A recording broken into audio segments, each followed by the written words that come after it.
Video I'll be showing you how to apply pagination to your visualization. So I've connected to the sample EU superstore. That's an Excel sheet, which is our database here, and the name is showing up in here. We have several tables in that sheet: the orders, the people, the returns. If you want to know how to connect to a database, please check in my other videos. So I'm going to drag this orders table into the canvas because that's what we'll be using for this illustration. I'll go to sheet 1 to create my visualization. I'll be creating a test table.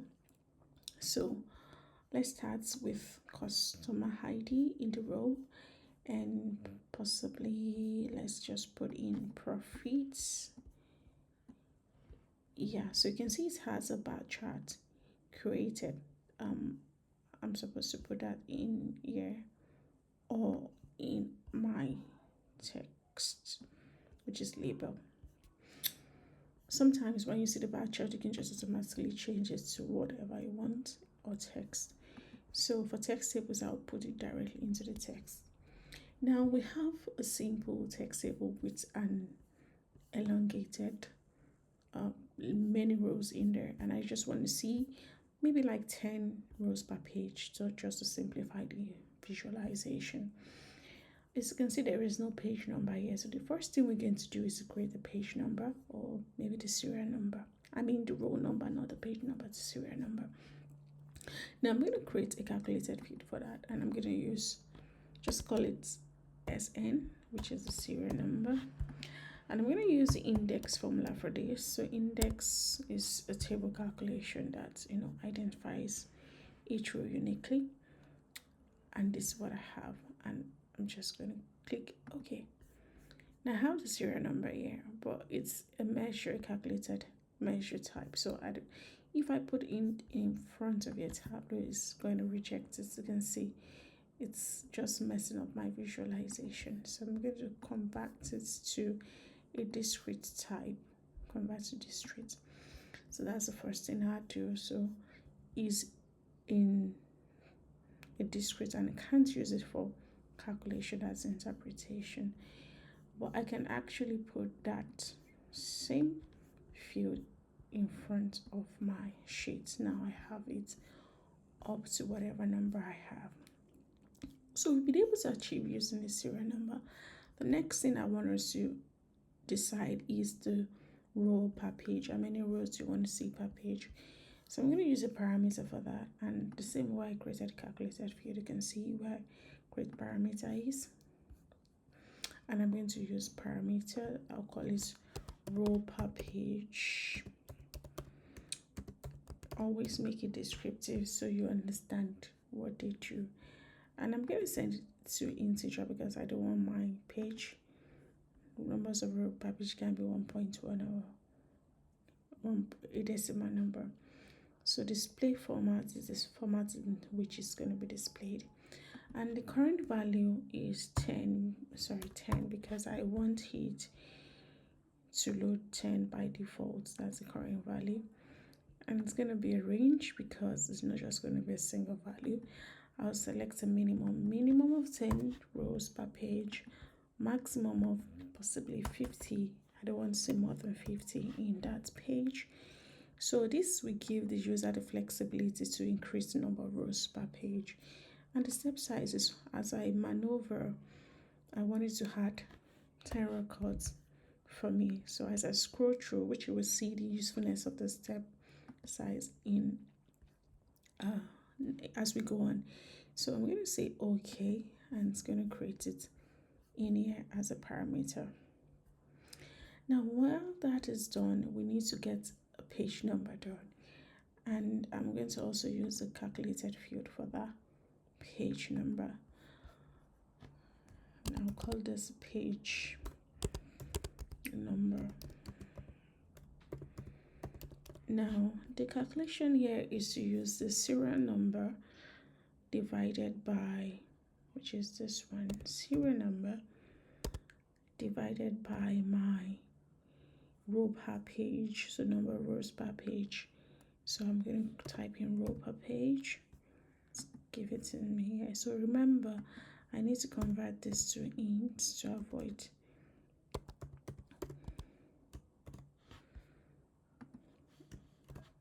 confusion. So the idea of this is that when my my serial number is 1, which is 1 divided by 10, which is our default value, we're going to get 0.1, which is a decimal. However, I want it to, I'm going to be adding 1 to it. Let's add 1 to this entire formula.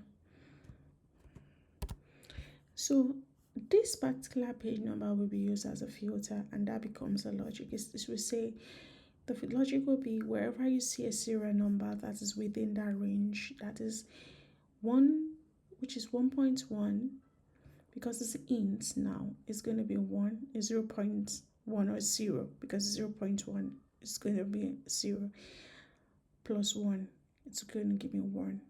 Okay, so if any serial number is 1, please include, and you're going to see the application. So now, okay, when I create a sheet, I just want to see what this is displaying to avoid all doubts for us. Okay, still 1.1. I need to really amend. Let's amend the formula. Because I just want it to give me 1 as a whole. Let me put it here. And let's see what value. You can see is 1.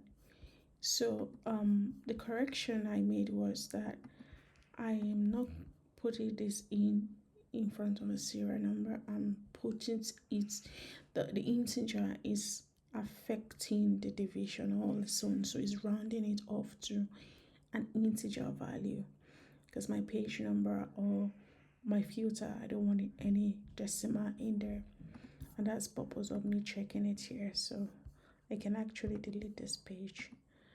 Now let's use it as a filter. Now is in my filter field. Sorry, before using it as a filter, I want to convert it to discrete. I don't want it continuous. It's good. Yeah, page number goes into this. Which did I convert to discrete? Let me undo that. Whatever I've done. Okay. Again, I said I want to convert this to discrete. So the page number goes in here. You can see I have all this value, but I will want to use a custom value first, which is 1, and I'll say okay. You can see my page number is 1 as customized, but I'm going to filter based on my serial number as well.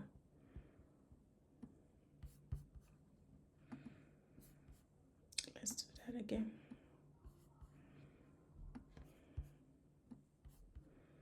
Custom 1, press enter, and okay. So do you see what I've done now? So I filtered based on serial number. Let's remove this and see if there is no difference. So make sure you press enter when you're putting in the discrete value, which is the custom value I just put in here. So it has been able to filter down to 9 rows. And why is it 9 rows? Like I said, the logic is this. After dividing, I want my serial number to be in a range. So when I say if my serial number is 10, 10 divided by 10 is 2. Now is 1 plus 1 is 2. So it's beyond my range, so that's why it's not including 10 in it. However, if I remove this plus 1, it's not going to include the first row, which means 1 divided by 10, which is 0, will only be 0. So is it I put 0 as my starting point, or I allow it to number 10? That's it. What you're seeing in here. Cool. Let's move ahead. The next thing we do is to display this. We want to show the parameter, and the parameter is showing, you can see row per page on my right. And I'm going to show filter as well. Show filter. And I'm going to change this to the control slider, single slider, which is this one. So I can actually slide and show my page number as I wish. You can see it's changing to different pages. So that's the genius of this. So let's create a dashboard and see how it looks. I'm gonna put my sheet in here, and I'm gonna put, let's just put a row number underneath this, and let's just put the page number to the side. And there you go. We can make this bigger. So I'm on page 3 according to the slider. I can actually go to page 1, and this is row per page. I can decide to increase it to 20 rows, 20 or 30 rows per page, and that's what you see here. So that's how to apply pagination on your visualization. Thanks for listening.